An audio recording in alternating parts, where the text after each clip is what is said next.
Hello and welcome to another IELTS writing video. Today we are looking at a grammar topic. The topic is when and how to use commas.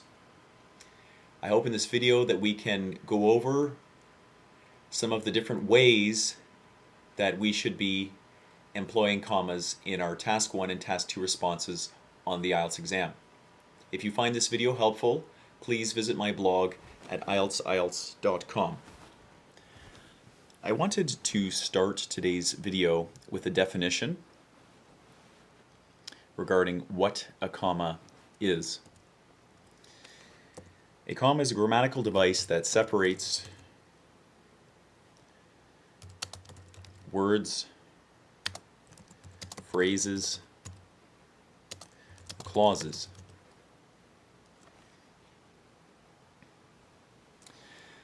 Rules for comma use differ between the US and the UK.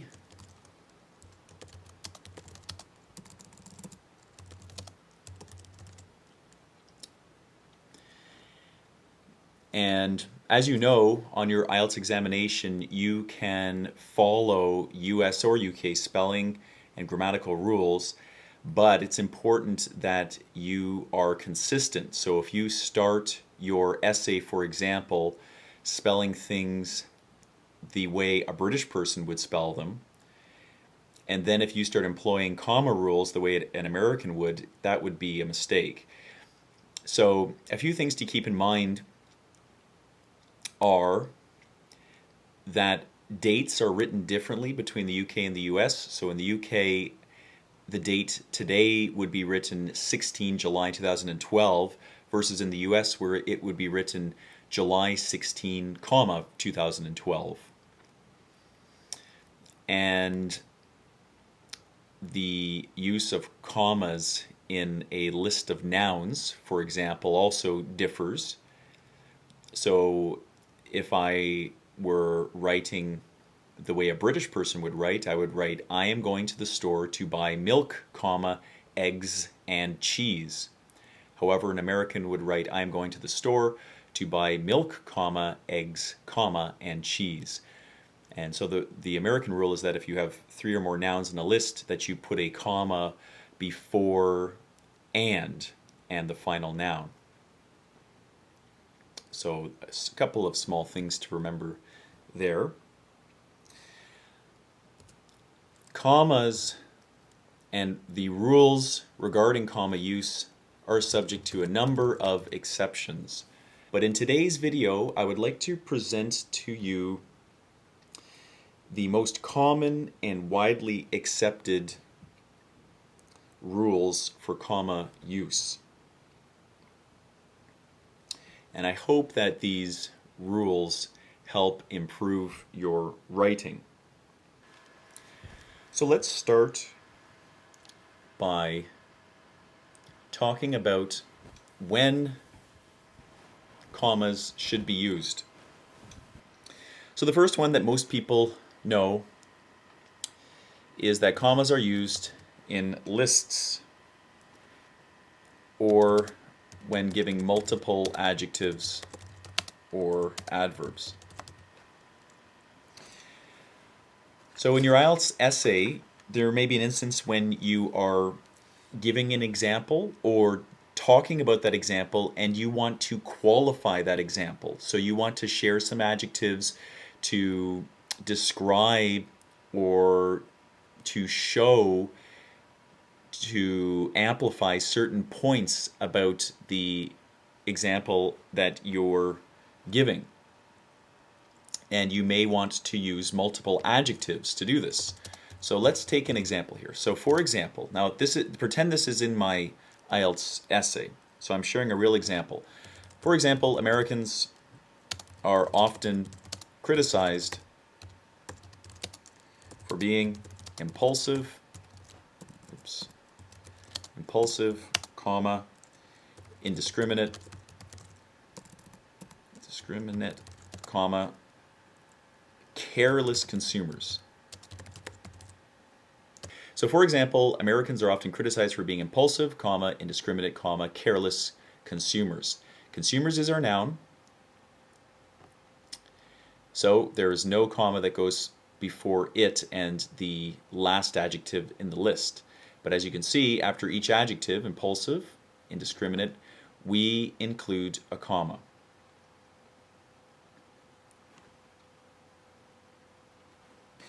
Now, another instance when we use commas is to separate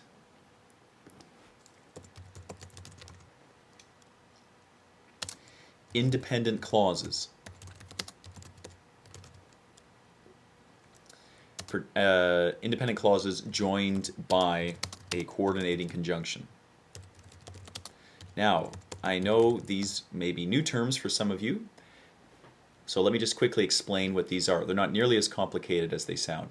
An independent clause is simply a group of words that can stand alone as a sentence. Okay, so if I had the phrase the other day, this is not an independent clause. The other day is not a full sentence. A coordinating conjunction is a very fancy phrase describing just words that link two different ideas together and show the relationship between those ideas. So these are words like and, write some of these down, and, but, or, for.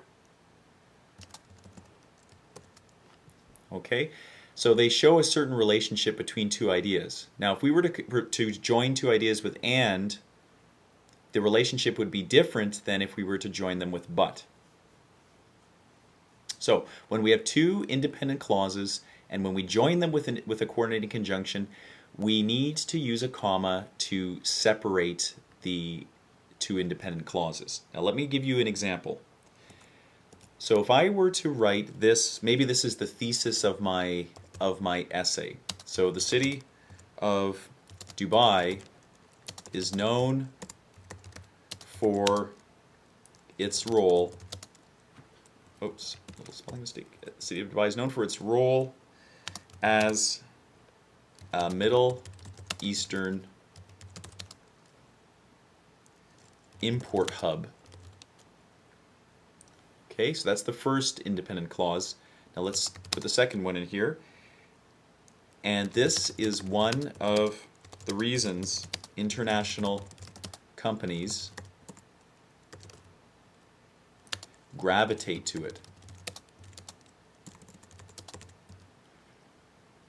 Okay, now these sorts of mistakes I see regularly in IELTS essays that students submit to me online.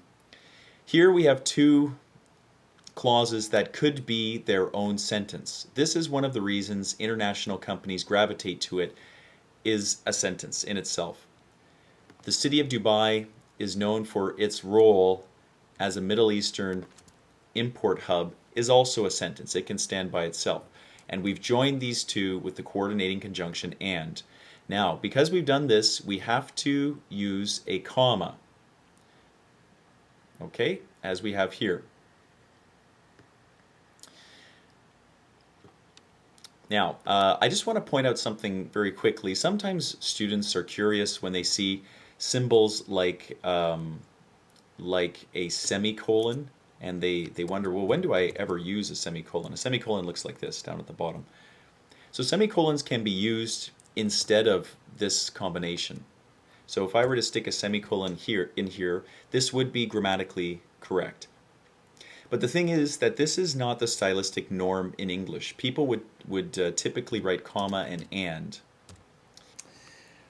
Okay, now, commas are also used to separate dependent clauses that come before independent clauses.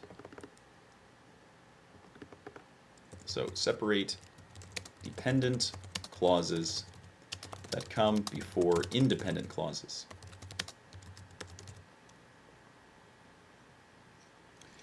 Okay, now we already defined what an independent clause is. It's a group of words that can stand alone as a sentence. A dependent clause is a group of words that cannot stand alone as a sentence. So, how do you know if what you're dealing with is a dependent clause? Well, dependent clauses usually, not 100% of the time, but usually begin with dependent words. So, I'll just type this in here too. So, dependent clauses usually begin with dependent words. So, for example, words like when, after, while, before, as. So, for example, if I said, while he was at the store, she, and then whatever. So while he was at the store, that's not an independent clause. That's not a full sentence. That's a dependent clause. It needs more information for it to be considered part of a full sentence. So let me share an example. This example could be perhaps the thesis of an essay. So, as it is widely known that Canada is an immigrant country, comma, it is not surprising that Canadian cuisine is quite eclectic. Okay, so now this sentence has an independent clause, which, as we were saying before, this is the part of the sentence that could stand by itself as its own sentence. It is not surprising that Canadian cuisine is quite eclectic. That's a full sentence. The beginning is a dependent clause. This is the part of the sentence that cannot stand as an independent sentence. As it is widely known that Canada is an immigrant country, that's not a full sentence. Now, when this comes before our independent clause, we have to separate them with a comma. So, let me share another example. While many would agree that Western ideological thought differs from Eastern, comma, the two schools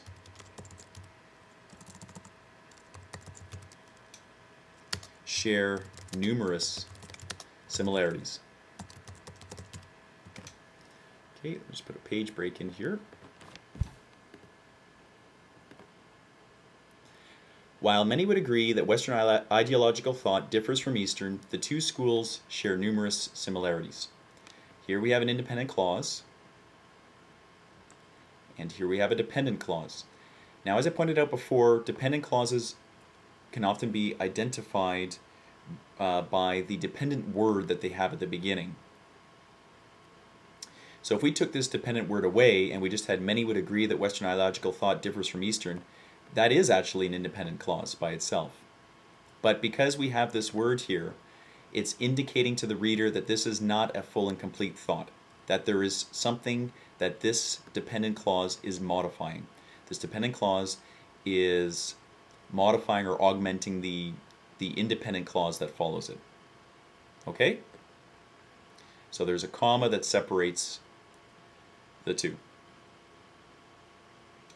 Now let's talk about letters. Commas are used, as you know, in letters, and those of you taking the general exam may want to take note of this.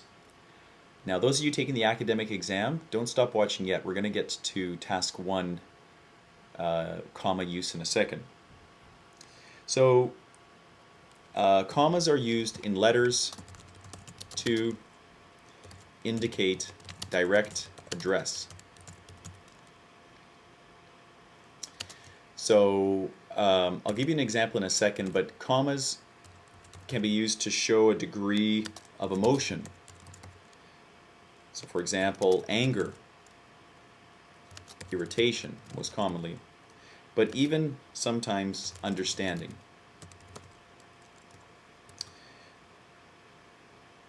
So, for example, if I was writing a letter and perhaps my task one question told me I would be writing a letter to tell somebody that they were being let go from a job, for example, we might want to write something like this. I am writing to you, comma, John, comma, to inform you that your employment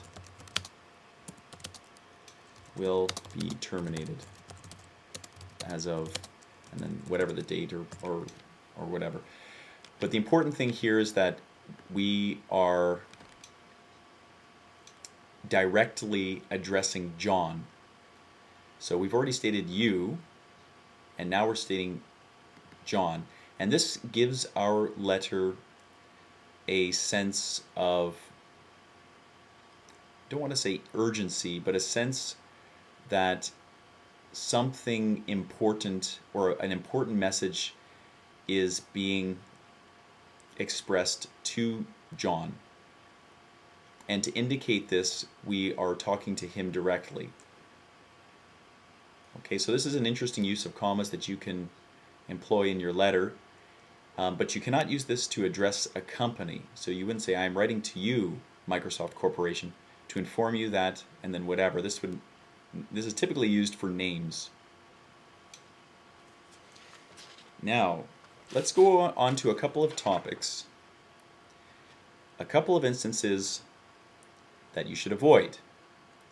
So never do this. Never separate subjects from verbs.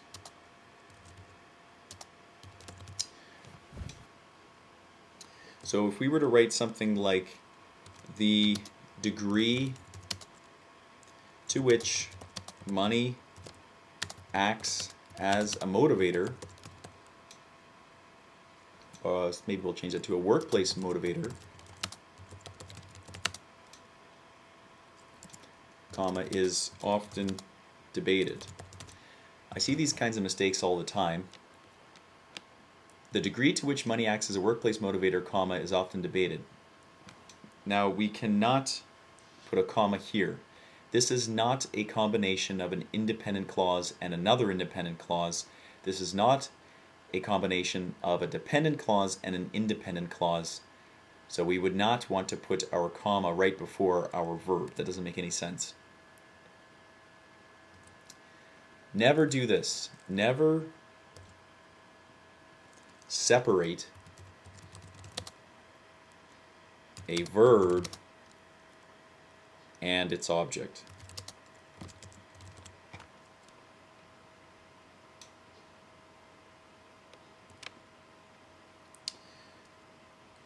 So, for example, if we were writing our task 1 response and we had a sentence something like this, the points clearly indicate, comma, that a continued increase can be expected into the foreseeable future. Foreseeable future.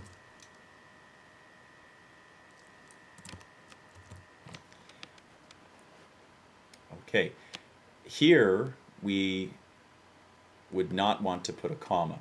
Our verb indicate would not be followed by a comma here.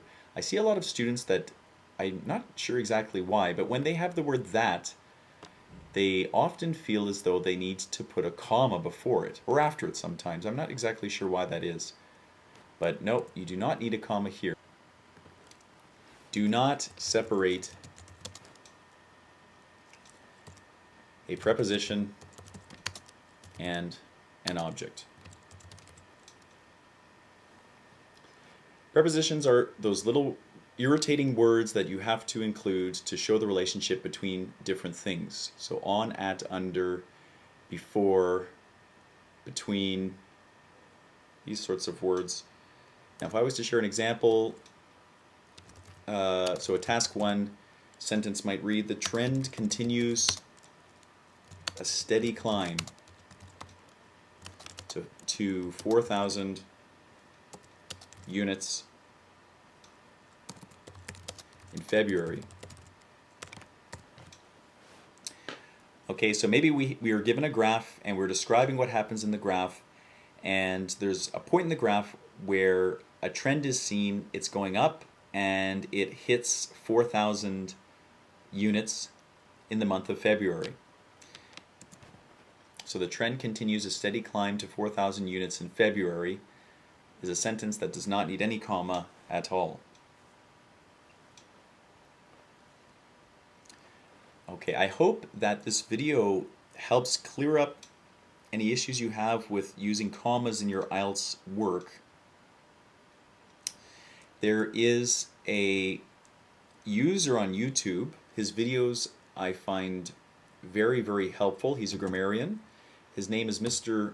I believe it's Thoth, T-H-O-T-H. You can try searching for his work. I've sent him a question in the past and he responded very, very promptly. So if you have questions of your own, perhaps you'd like to send them to him.